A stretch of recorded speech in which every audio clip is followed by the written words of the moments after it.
So Chandrababu గారికి కేంద్రంలో demand ఉండడంతో ఖచ్చితంగా ప్రత్యేక హోదా అడిగి తీసుకొస్తారు అని చెప్పేసి అందరూ అనుకున్నారు. కానీ అలాంటిది ఏం జరగలేదు. అయితే ఇప్పుడు అసలు రాష్ట్రానికి ప్రత్యేక హోదా అవసరమే లేదు అని చెప్పేసి టీడీపీ చెప్పినట్టుగా కొంత వార్త అయితే ప్రచారంలో ఉంది సార్.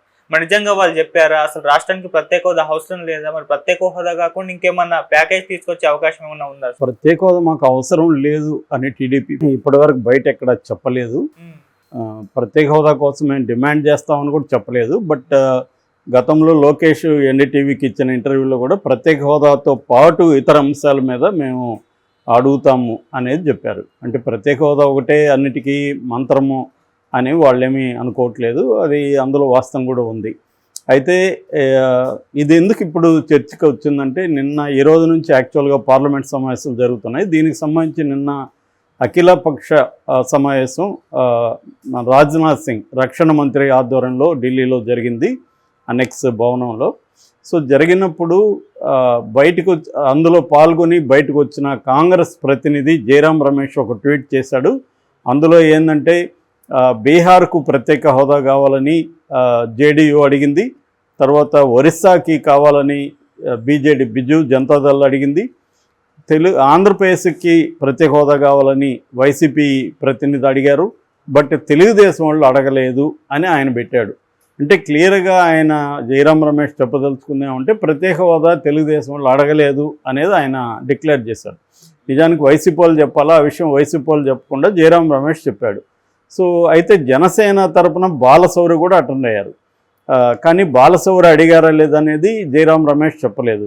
మేబీ అడగలేదని మనం అనుకోవాలి. ఎందుకంటే అడుగుంటే ఆయన జనసేన కూడా అడిగింది కానీ తెలుగుదేశం అడగలేదు అని చెప్పేవాడు. రెండోది బయటకు వచ్చినాక జనసేన వాళ్ళన్నా చెప్పుకునేవాళ్ళు మేము అడిగామని. కానీ సో ఇక్కడ వైసీపీ తరఫున మిథున్ రెడ్డి తర్వాత విజయసాయి రెడ్డి ఇద్దరు పార్టిసిపేట్ చేసినట్టుగా చెప్తున్నారు. తెలుగుదేశం తరఫున లావు కృష్ణదేవరాయలు పాల్గొన్నారు. సో వీళ్ళు అడగలేదు. జనసేన బాలశౌరి కానీ లావు కృష్ణదేవరాయలు కానీ అడగలేదు, వీళ్ళు అడిగారు అని చెప్తున్నారు. యాక్చువల్గా అయితే కాంగ్రెస్ వేరే డిమాండ్స్ కూడా చేసింది. ఇక్కడ కాంగ్రెస్ అంటే ఇండియా కూటమి తరఫున ఒక టీఎంసీ తృణమూల్ కాంగ్రెస్ తప్ప మిగతా అందరూ పార్టిసిపేట్ చేశారు.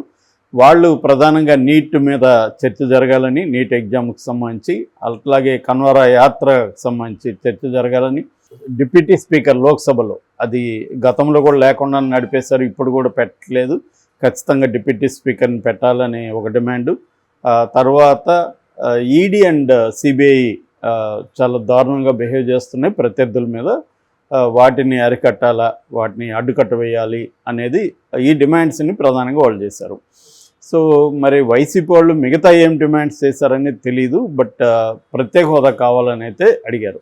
అయితే ఇక్కడ అందరికి ఇప్పుడు డౌట్ ఏమంటే తెలుగుదేశానికి ప్రత్యేక హోదా వద్దా, ఆంధ్రప్రదేశ్కి వద్దని తెలుగుదేశం అనుకుంటుందా, అనుకుంటే మరి ఎందుకు అడగలేదు అనేది ఇక్కడ ప్రశ్న. దీనికి తెలుగుదేశం వర్గాల నుంచి సమాధానం ఏంటంటే ఎన్డీఏని ఇబ్బంది పెట్టదలుచుకోలేదు తెలుగుదేశం, బీజేపీని ఇబ్బంది పెట్టదలుచుకోలేదు, అందుకనే అడగలేదు అనేది ఒక వార్త. అయితే ఇక్కడ డౌట్ ఏంటంటే అదే ఎన్డీఏలో ఉన్న బీహార్కి సంబంధించిన జేడీయూ వాళ్ళు గతంలో కూడా డిమాండ్ చేశారు. ఈ గవర్నమెంట్ ఏర్పడిన తర్వాత వాళ్ళు రెగ్యులర్గా డిమాండ్ చేస్తూనే ఉన్నారు, ప్రతి చోట వాళ్ళు డిమాండ్ చేస్తున్నారు మాకు ప్రత్యేక హోదా కావాలని. కానీ తెలుగుదేశం వాళ్ళు ఇప్పటి వరకు బహిరంగంగా ఎక్కడ కూడా బీజేపీని అడిగినట్టుగా, లేదా ఒంటరిగా చంద్రబాబు కలిసినప్పుడు బీజేపీని ఆయన ఇప్పటికి వరకు మోడీని కలిశాడు, అమిత్ షాని 2 సార్లు కలిశాడు, ఇతర మంత్రులను కలిశాడు, ఎప్పుడు కూడా ఆయన ప్రత్యేక హోదా అడిగినానని ఎక్కడా చెప్పలేదు. సో ఎందుకు చంద్రబాబు ప్రత్యేక హోదా అడగట్లేదు అనేదానికి వాళ్ళ దగ్గర ఏమీ సమాధానం లేదు. ఇదొకటే ఉంది, ఏది మేము ప్రభుత్వాన్ని ఇబ్బంది పెట్టదలుచుకోలేదు బీజేపీని అని. ఇక్కడ ఇబ్బంది ఏమి లేదు. నిజానికి బీజేపీ అవసరం చంద్రబాబుకి ఏ రకంగా కూడా లేదు. బీజేపీ మీద ఆధారపడి రాష్ట్రంలో ప్రభుత్వాన్ని చంద్రబాబు నడపట్లేదు. ఎందుకంటే తెలుగుదేశానికి 135 సీట్లు ఉన్నాయి కాబట్టి బ్రహ్మాండమైన మెజార్టీ తెలుగుదేశంకి ఒక్కదానికే ఉంది. జనసేన బీజేపీ లేకపోయినా కూడా ఈ 5 ఏళ్ల పాటు చంద్రబాబుకి కానీ తెలుగుదేశానికి కానీ ఎటువంటి డోకా లేదు. నిజానికి చెప్పాలంటే చంద్రబాబుకున్న 16 మంది మీద బీజేపీ డిపెండ్ అయింది.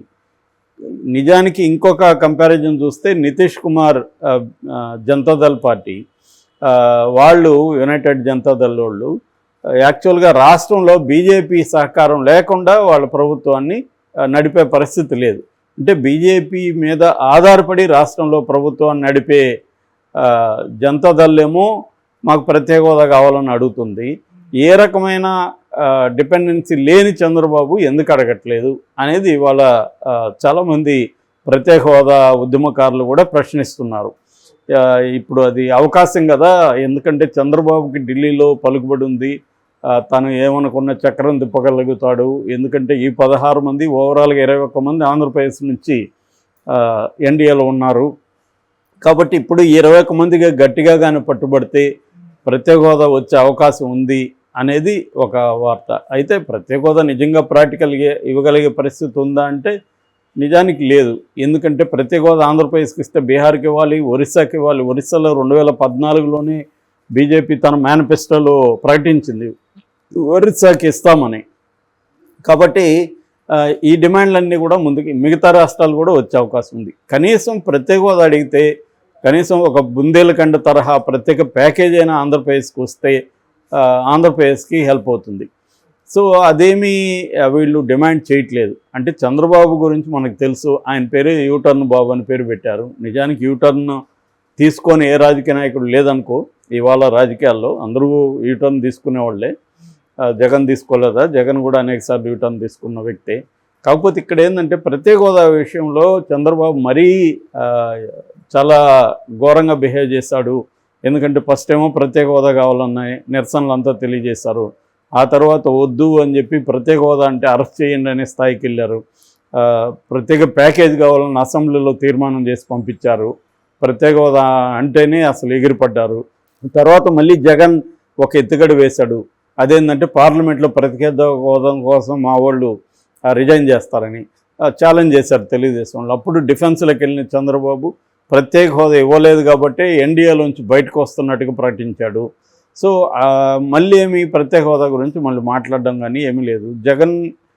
జగన్ అంతే. జగన్ ఏమన్నాడు, అక్కడ ఎవరు మన అవసరం ఉండి ఏర్పడితే గవర్నమెంట్ మనకు ఎవరు ప్రత్యేక హోదా ఇస్తామంటే వాళ్ళకే నేను సపోర్ట్ చేస్తున్నాడు.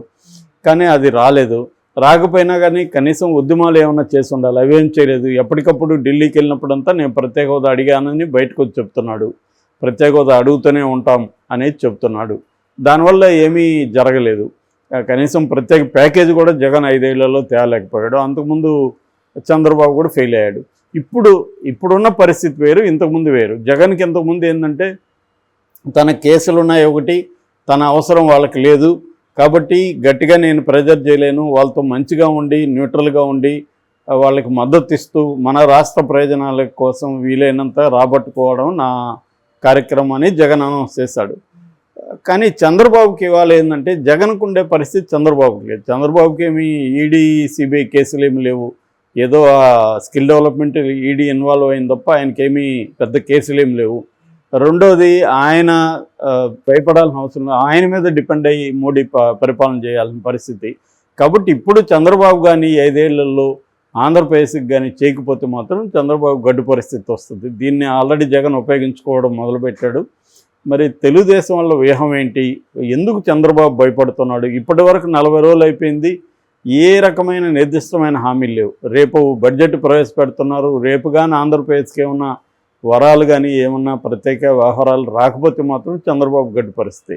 ఒకవేళ వస్తుందని ఏమన్నా ఈయనకి ముందస్తు సమాచారం ఉంటే దాని గురించి మౌనంగా ఉన్నారా స్ట్రాటజిక్గా అనేది కూడా మనకి రేపు తేలిపోతుంది. ఎందుకంటే రేపు